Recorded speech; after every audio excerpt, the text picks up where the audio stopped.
When you are creating, you have to ask yourself, what voice are you listening to? Hi everybody, it's Sam, and I want to share with you some ideas on creating using your intuition.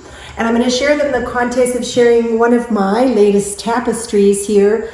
And this tapestry has been made from fabric, as well as yarn, as well as woven materials and ribbons, and it's been woven on purpose with different kinds of density. Some of these are woven very strongly towards each other, some of them are more open. This piece is called True Colors, and I think these are some true colors. And the context of naming this True Colors is that while I was weaving this piece, I was thinking about actually the inner child.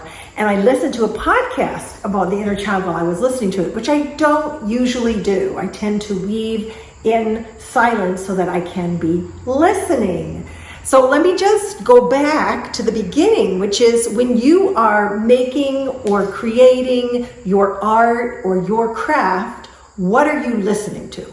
So except for, a few exceptions, when I'm listening to some usually inspirational podcasts, I'm usually quiet, and that's because the station, the channel that I want to tune into is the one where I can really hear divine and improvisationally divine guidance.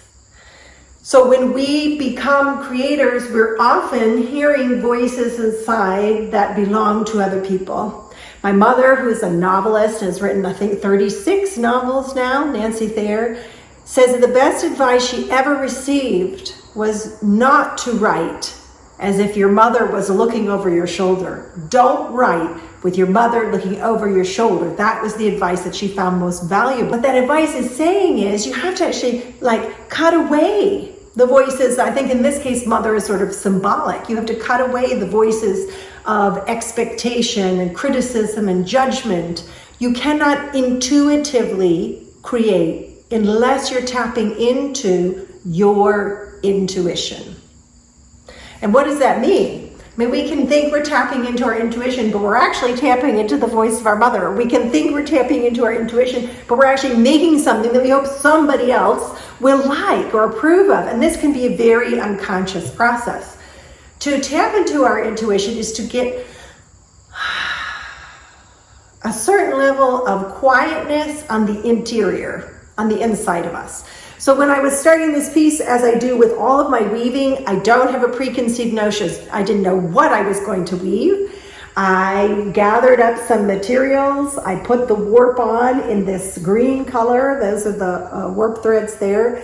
And then I began to weave. I had some ideas around color that were coming to me, some sense of movement of mountains. I've been weaving a lot of sea. I didn't want to weave the sea, but in a way this is all sorts of different color mountains. And then I realized that what I was tapping into was a young version of myself as the weaver, the inner child.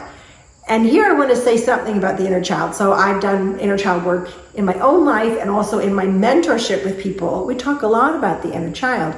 Well, usually we refer to the inner child and we're doing work around an inner child who's been hurt and has had hard things happen, and we're loving that inner child and helping and supporting that inner child.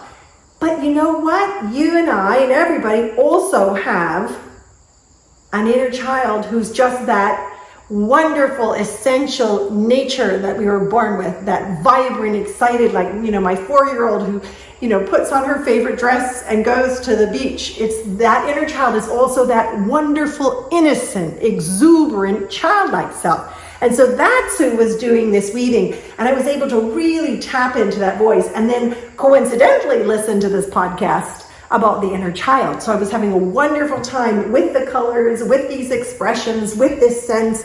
I mean, one thing I really, really love about this kind of weaving is that it's touchable. The textures are very different here and very alive. So I could feel this exuberant inner child energy, this sort of skipping energy come out in the shape and the form of all these colors. And this is what she had to say to me. And this is why it's called True Colors, is that voice was saying, be true to me. Be true to this wonderful, original, essential energy that you had as a child. So this was not about inner child woundedness. This was actually about that vibrant, truly alive inner child. So that was the voice guiding my hands as I was doing the weaving. And so it's very helpful when we think, I want to create intuitively, I want to create spontaneously, that we're thinking, what voice am I listening to? And sometimes it takes time. And sometimes for some people, it takes a really long time to cultivate the ability to listen to that very still small voice, right? That very divine guidance of intuition. There might be a lot of noise, or there might be a lot of static. And what I say often to people when I help them tapping into their intuition in order to create is go with your first instinct. Try not to think and try not to correct yourself as you're going along, which is part of the beauty of Saori weaving and Misao Joe's wonderful philosophy, which I'm not going to talk about right now, but just very brilliant. So you're not trying to be an expert with your technique. You're not trying to do anything but tap into that amazing childlike innocence, awe, inspiration, and wonder, and see what's going to come out when you do that. And then be delighted. You know, maybe something will come out, you'll be like, wow, I've never seen anything like that. I had no preconceived notion. It doesn't look like whatever somebody else is doing, but it looks like its own self.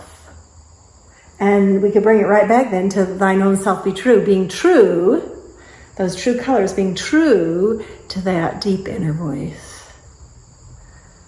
Don't forget, subscribe to my channel. Don't forget, head on over to thesamanthawild.com, visit my weaving shop, and connect with me, social media, The Samantha Wild, and on Facebook.